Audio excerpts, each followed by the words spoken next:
When it comes to catching walleyes through the ice, I don't know if there's any lure category that's done more damage than just a spoon. Fish, definitely like that, have a preference for spoons.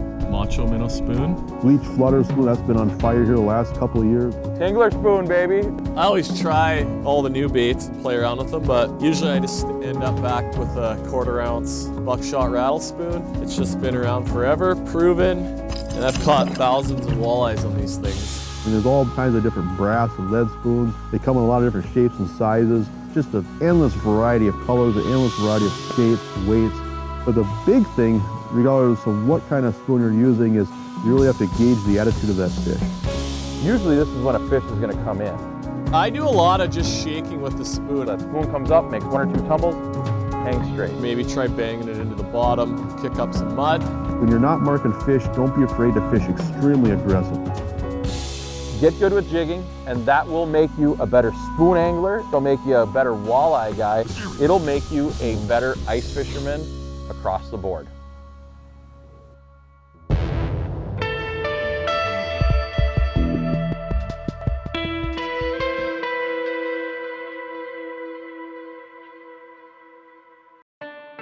You know, spoons are universal fish catching baits, whether you're chasing panfish, These big crappies will eat it up. burbot, Beautiful fish. lake trout, You just drilled it. or the Midwest favorite species, walleye. Big walleye! Look at that!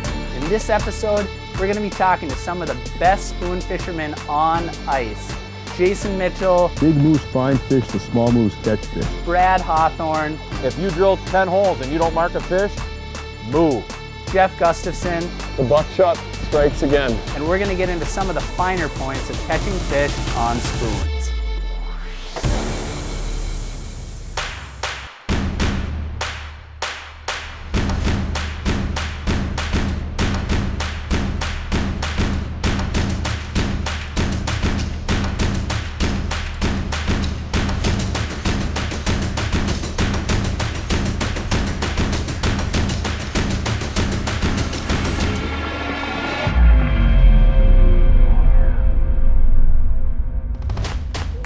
All right, let's kick this episode off with some spooning tips from Brad Hawthorne, one of the best ice fishing guides in Minnesota. So, using spoons, you know, when and where. Like, hey Brad, when do I use what spoon? Where do I start? How do I do it? I usually start with a rattle spoon in dark, dingy water or at night. Lake of the Woods, Upper Red Lake. Lakes like that is where I will start with a rattle spoon and then work my way down to the tumbling spoons, the rolling spoons, things like that. On clear bodies of water like Mille Lacs and Leech, I will typically start with, I call them stamp metal spoons. The Tingler, tumbler spoon are both good options. So that spoon the whole way down is fluttering, and it's grabbing the fish's attention. You've all seen it where you've dropped your lure down, it gets 3 feet below the ice, and a fish comes up and rises. That's because he can either sense it on his lateral line or he can see it. And the only reason why you're getting that reaction is because you're using a stamped metal spoon. That's kind of the reason for where I start with spoons. Kind of use that as a benchmark. It's been successful for me. So we talk a lot about the look, color, and action of spoons, but don't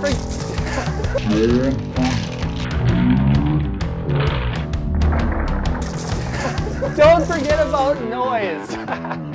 The one thing to remember with all spoons, they all make noise. They all have split rings on them, they all have trebles on them, and just by shaking them a little bit, you're making some noise.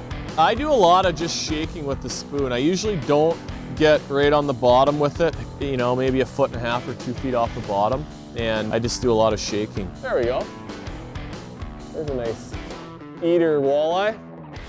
Now with the rattle spoons in particular, you're just flicking your rod like this, stopping, and you're waiting. So what you're doing is you're just activating those rattles. It's like a baby rattle down there, just shaking away. And you're trying to call those fish in. But the big thing, regardless of what kind of spoon you're using, is you really have to gauge the attitude of that fish. And so the thing to remember is if you're not marking fish, fish so that the fish can find you.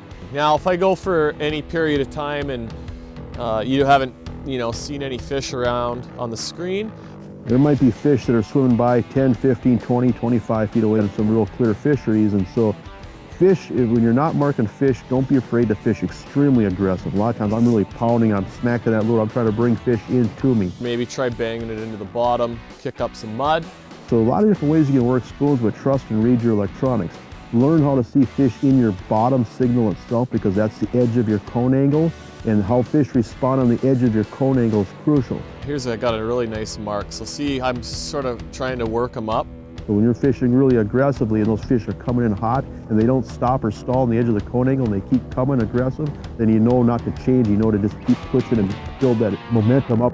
Usually if you can make those fish kind of swim up, that makes them more likely to bite sometimes, but that one I got denied on. Those fish come up and stall. As they get closer, they shun that aggressive motion. That's when you have to kind of pull into your bag of tricks, or you have to change the action of that lure. That's when to tone it down. That's when to get more subtle with your rocking motion, where instead of working the spoon, you start working the bottom treble below it. So spoons come in all shapes and sizes, but I would say that most of them fall into two categories. Number one being stamped metal spoons, think like your flutter spoons, and the other one would be poured metal spoons. Those would be more of your vertical spoons, or even like your rattle spoons. And in this video, Brad Hawthorne is going to show you how to use both categories of spoons, starting off with stamped metal spoons. We're going to start with the deploy before we get into jigging, because that is huge when you're using these types of spoons, okay? When you get your lure in the water, open that veil up and give it as much free spool as possible. You want that slack line feeding down the hole. You don't want it tight. And what that allows that spoon to do is get away. My spoon never hit the cone of my LX7. Now I'm slowly jigging that spoon back to center. Fish on the line! Whoa! And a lot of times fish will hit this spoon and you will be outside of your cone. See right now, you can see there I just came in to my cone and I'm about 1.5 feet off the bottom. So with this type of spoon, I'm doing nice 2 foot lift and drops, maybe stop it in the middle of a lift and hold it, and then let it drop the rest of the way. You're basically imitating a falling minnow in action, something that's going to grab the fish's eye. So I'll start doing this. Then if that's not working, I'll go down and simply hit the bottom, like I'm on the bottom, quick rip up, and then hold it. What that allowed that spoon to do is come up, roll a bunch, poof the bottom. Come up, roll a bunch, poof the bottom. So if you're not getting them high, use the bottom as part of your jigging spoon actions. If the fish are kind of inactive, I just usually hold it 1.5 feet, 2 feet, maximum 3 feet, 3.5 feet, and just sit and jig this spoon straight up, real quick up, almost like a jigging wrap, and let that spoon flutter. Shaking it in place, little 3-inch rolls. So that spoon comes up, makes 1 or 2 tumbles, hangs straight. That right there can be seductive as well. Now with the rattle spoon, I will start same deal, 1.5 feet up, and I will just pound that spoon. See all that slack in that line? That's slacking the spoon and falling it. So when it hits, it rattles really loud. And that is the one thing that I don't see a lot of guys doing. They sit there and they shake their spoon and they maintain line contact with the spoon, which will make it rattle. But if you really want to touch that spoon off and get the most out of your rattles, put slack lines. Sit there and rock this. I'm hitting the back of my wrist with my rod, and that is really getting the most out of those rattles. So those 2 jigging actions are ones I use all the time, and they produce very, very well. And I think once you pay attention to what you're jigging and how you're jigging and reproducing it, you'll be better at explaining it to other people, and you'll catch a lot more fish. It's a starter. And remember, you should get good at jigging spoon before you head out on the ice. So now that you know what you're supposed to do above the ice, let's take a peek into the AquaView and see what these lures look like below the ice.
So most guys like to tip their spoons with a minnow head, and there's nothing wrong with it. It works great. There's a reason why a lot of people do it, but you don't always need meat to catch fish on spoons. In fact, my buddy Brett McComas is going to show you a few of his favorite modifications for catching walleyes on spoons without a minnow head. Check it out.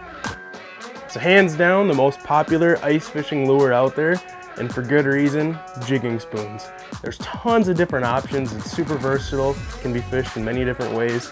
You can get the fluttery, buttery spoons that have lots of enticing action, or you can get the more compact, pounding bottom spoons to call fish in. No matter what you're looking for, there's an option out there. Now, most of the time people are putting minnow heads on there, but I'm here to tell you, you don't need live bait to catch walleyes. And you're gonna be shocked at just how many options there are outside of a minnow head. The number one thing that I do to my baits would be adding a feathered treble. It gives fish something to hone in on. It comes alive under the water. It almost breathes and moves even when you're barely moving that spoon. And if I was gonna do one modification to a jigging spoon that is the most universal in my opinion, it would be that feathered treble. Now there's lots of other options out there too, and plastics actually come into play on the ice, believe it or not. This is a Northland Impulse minnow head. Now this is for you minnow head guys that just can't bring yourself to fishing with feathers and blades. It looks just like a minnow head, but instead of having to rebait every fish, you can catch 8, 10, sometimes 20 fish on this same plastic, especially if you do like I did here, and that's sliding this treble hook off, putting the shank of the hook through the plastic and reattaching it. They can't pull that off when they peck at the bait. Make sure to add a couple extra split rings so that you still have that full free range of motion of that bait and you're not limited. Northland actually has a hook called the minnow head hook designed just for that. Now you can use these hooks with live minnow heads, and it's got a little clip so you can pop that off and slide the hook shank through the minnow's head.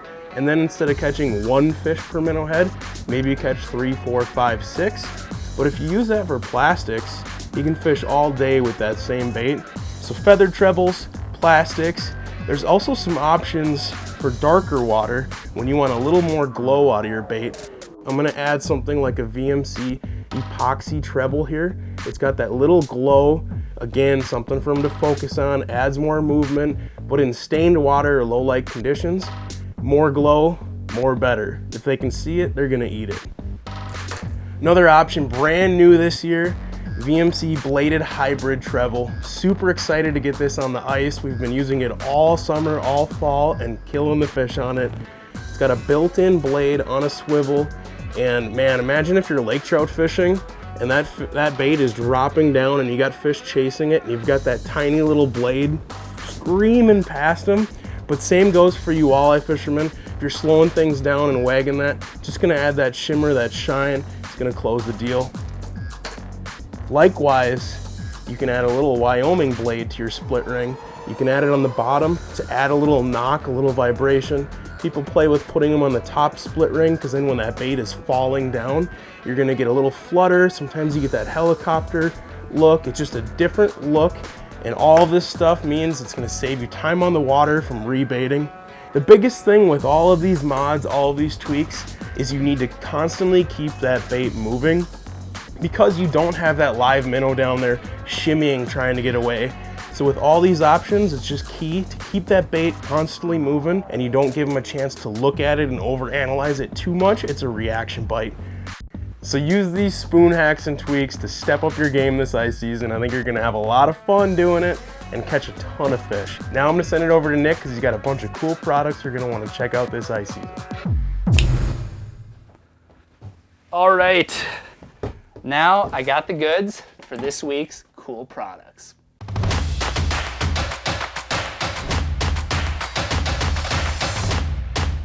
So this is a spoon show, and I don't think you can talk about spoons without talking about the classic Northland Buckshot Rattle Spoon. And that's just an absolute fish catcher, 1/8 ounce Fire Tiger, you can't go wrong. Another heavier bait that would be great for pounding in the sand and bringing in walleyes, another vertical lure right here, the Jointed Pinhead Minnow from Clam. Now what's cool about this bait is it's a heavy vertical bait that you can pound the bottom with, but it's also got that joint in the bottom there. So most of the time when you're jigging a spoon, you'll get the minnow head to pop left and right like that. But with this, you'll get the whole bottom half of the spoon. It's just a different look that might catch you more walleyes. Now next up is another bait sort of in that vein, but as you'll see, it's a little different, and that is the Northland Eyeball Spoon. And what's cool about this spoon is a lot of people talk about how the eye of the bait is so important. With this bait, the whole thing is an eye. So I know a lot of guys will be using this for perch. We actually caught some big walleyes on it last year testing it. So those are a few of our denser, hard-bodied baits that get down fast and are great walleye catchers. But another category of bait is your flutter style bait. And what's great about these is they have a little bit more action, they flutter farther away from the hole, and one of my absolute favorite flutter spoons is the Leech Flutter Spoon from Clam. This bait came out a handful of years ago and very, very quickly established itself as one of the best fluttering action spoons in the market, especially for walleyes. So naturally, what they decided to do was come out with a panfish version and a larger version, which could be used for lake trout, pike, or even big walleyes, depending on where you're fishing. Another stamped metal fluttering spoon that's been absolutely dynamite, if I could get it off the table, is the VMC Tingler Spoon. Here's a couple different sizes, a bigger one and a smaller one. This bait has been absolutely dynamite on Mille Lacs Lake. I know for a fact that it is Brad Hawthorne's favorite spoon, especially in the stamped metal style. Another spoon that I have personally caught a lot of fish on is the Glow Shot Spoon from Northland. Now this has the same fluttering action that you would normally have from the Buckshot Flutter Spoon, but it has the added bonus of a little glow stick on the inside, and that can be great for low light fishing situations or in dirty water. So the last of the stamped metal spoons that we're going to talk about today is the JB Ghost Spoon.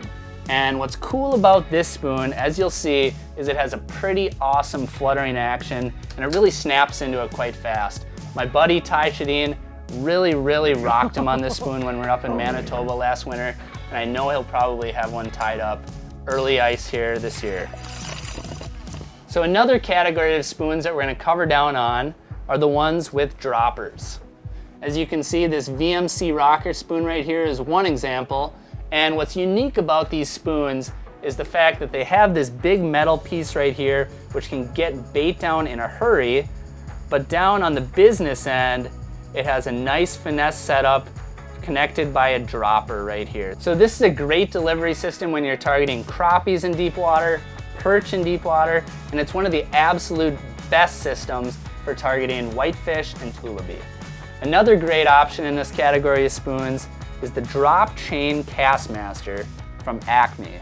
Really, it's the same principle as the last bait, but just a slightly different look. Now next up, we're gonna briefly touch on a couple of the modification elements. Brett really gave some good information, so I'm gonna be quick on these. First up, here's a quick look at the VMC bladed treble. We've had the chance to use this in open water. It adds a little bit of flash, and one thing that we noticed is that fish tended to target that hook, whether we had it in the front or the middle, etc. Another good accessory is the minnow head hook.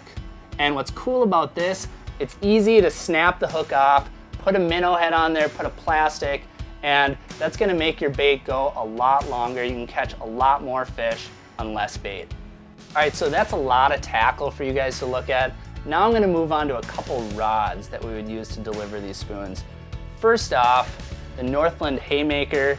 Now this is a great small spoon rod, whether you're chasing small walleyes, perch, crappies, and it's even a really, really good bass rod as well. What's unique about this particular rod, it's got a solid carbon blank. It's sort of priced in the mid-range level, but it's really a high-end rod that has a reel seat, which is a nice bonus, and a really comfortable handle. So another great option is the Avid Ice Jigging Series from St. Croix. Now these things are really great utility sticks that you don't have to pay custom prices for. These rods come in 27-inch models all the way up to 36, and they go from medium light power up to medium heavy power. Now as you can see, this rod is already spooled up from last year, ready and rigged to go, but I need to change out the line. So while we're on the topic of line, I'm going to talk about one of my go-tos right here, and that is the Suffix Invisalign 100% fluorocarbon. I like to use fluorocarbon during the winter for a few reasons. First of all, of course, the invisibility factor. Second off, abrasion resistance when you're fighting fish down at the bottom of the hole. And thirdly, I like the fact that it sinks, which affects the action of the bait and gets the baits down a little bit faster. Now this particular fluorocarbon is great because to me, it really is a fluorocarbon that handles like a mono. Now oftentimes when you're jigging, you're gonna have a set rod, which in this case, you're gonna want a rod holder. This particular one, the Catch Cover Ice Fishing Rod Holder, is super slick. It has the quick disc mounting system if you're in a house. Additionally, there's another version that has a clamp on it for other mounting options. Now the next item that we're gonna look at here are the Lake Master maps. And what this whole thing is right here is actually just a little chip that you put into your Humminbird unit that gives you high definition lake maps. Now I know a lot of you like to go to your honey hole every single time and catch what you can, but if you're one of those guys who likes to go out in the lake and find fish, it pays to have a map that has all the tiny specific 1-foot contours. It really helps make the fish finding process that much easier. Now that you've found some new spots that you want to check out, I would recommend dropping an underwater camera to see what's actually down there. There might be rocks, sand, gravel. You might actually see fish, but where this thing really shines is when you're fishing in the weeds. A lot of times it can be hard to mark fish in the weeds, but they can't hide from the camera. Now this particular camera right here is really a great entry-level one to get into, the Aqua-View Micro Stealth 4.3. This is a nice, small, light, portable unit, and it's something that everyone on our staff would not hit the ice without. If you need a new pair of gloves this ice season, I would recommend the Extreme Cold Weather gloves from Ice Armor. These are the gloves that I wear whether I'm fishing up in northern Manitoba or back here at home on the especially cold days. These are great gloves. They're warm, durable, windproof, and waterproof. Now when you're fishing on the ice, there's a good chance that you're probably going to be using minnows, which is why you need a good system to transport them and keep them alive. Now this particular system is the Frabill Magnum bait station. It's insulated so your water doesn't freeze. The top is sealed so water doesn't splash all over the place. It's got a net for easy access to your minnows. And lastly, of course, it is aerated to keep your minnows alive whether you're on the ice or this thing's sitting in your garage. Make sure to head over to your local Fleet Farm store and pick up many of these items. Now I'm gonna go get a scoop of minnows and then I'm gonna meet Bro out on the ice to get his take on color.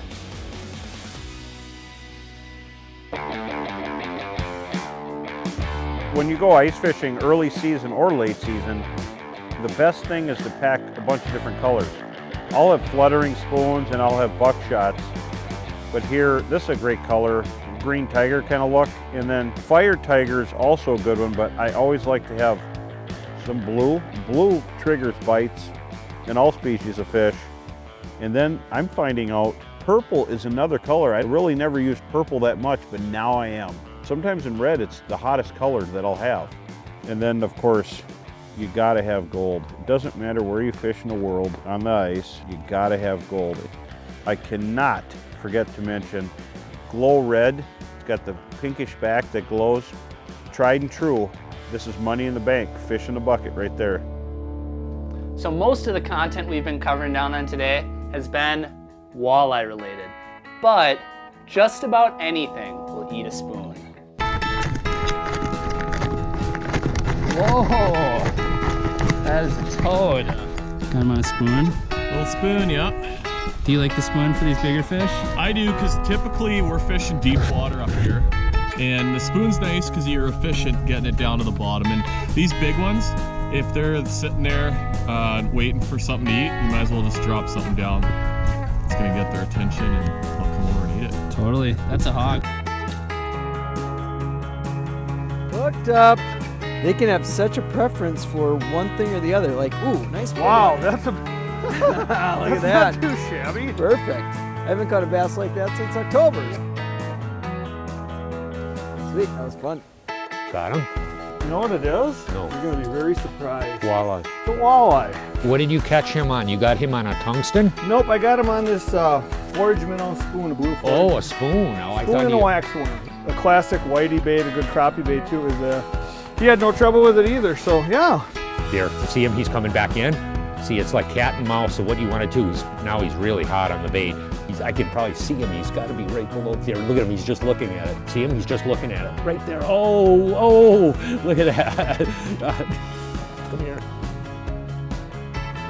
Oh, look at that, Michael. Great big one. Oh, gosh, that's a biggie. Really, oh, he's over on mine now. I got one here. He's the same one, and come on. You got your... Got him. Got him? Yeah, see that. He turned on that worm and just Yeah. sucked it in. Yeah. Right under the hole. Oh. That fish came in from about 25 foot down, and I kept on bringing the fish up. That was fun. It was. Thanks for Exactly. bringing them up. Yeah, that was the exact representation of how you catch these things. But they're, yeah, good, just a nice sized fish. This is gonna be a good one for the schmoker. My wife called me up on the way here and she asked, "Are you going to keep them?" He says, "Get some smoked whitefish." Why not?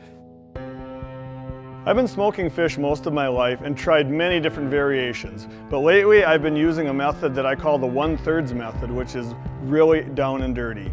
It basically involves using 1/3 of a bucket of water, pouring in 1/3 of a bag of the salt, and brining the fish for 2/3 of a day. Now right here I have some whitefish, and there's a couple different ways you can prepare fish for smoking them. Some guys fillet them and have an open fillet, but another popular way is just to head and gut them. And that's what I've done here. So what smoking these fish involves is a 6-gallon pail. And we're gonna put 2 gallons of water in it, so that's the 1/3. We're gonna take a 3-pound bag of canning and pickling salt and add 1 pound of salt to it, which is the 1/3. We're gonna take a stick, any kind of stick, we're gonna mix the brine up until the salt dissolves and it's just salt water.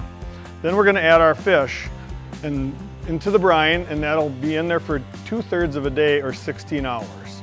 So if you were gonna use fish that were filleted instead of whole, you might wanna cut that to 1/3 of a day, 8 hours, because the salt penetrates the fillets quicker as a fillet than as a whole fish.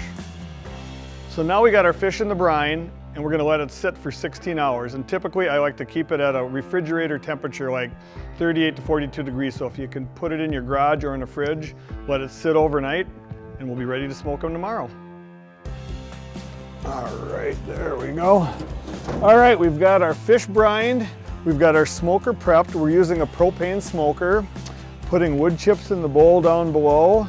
We're gonna ignite the smoker, and we are going to set it up so it'll run at about 200 to 220 degrees. And that's gonna give us about 4 to 6 hours to finish these fish. So with the amount of fish I have in here, it's gonna be closer to 4, but we're gonna let them rip and see how they turn out.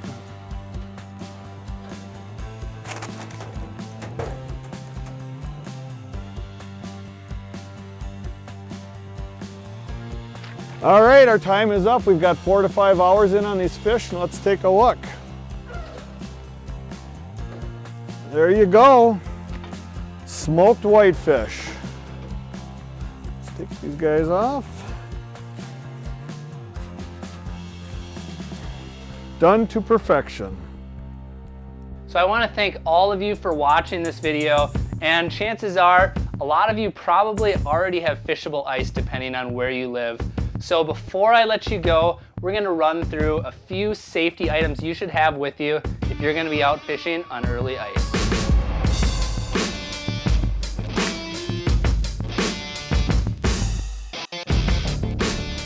So first off, you're gonna want some sort of flotation system, whether that's a float suit or a life jacket. You're gonna definitely want some ice picks. So if you do fall through the ice, ideally you can climb your way out with these picks, and also a throw rope. If you fall through the ice, you can toss the throw rope out to your buddy. He can pull you out without getting too close to the thin ice. Speaking of buddies, Hub houses. never go fishing on early ice without a fishing buddy. It just ups your chances of making it out if you do fall through. So once again, thank you for watching this video. Don't forget to head down in the description and sign up for the big ice fishing giveaway we're doing this season. Additionally, if you enjoyed this video, subscribe to our channel, and until next time, we'll see you on the ice. I'm gonna send it off to Nick right now because he's got a pile of new products coming out this year that I think you're really gonna dig. That was a terrible snap. I can't snap, man. I can't do it now. Why can't I snap anymore? Hear that snap? It's like my snapper's broken.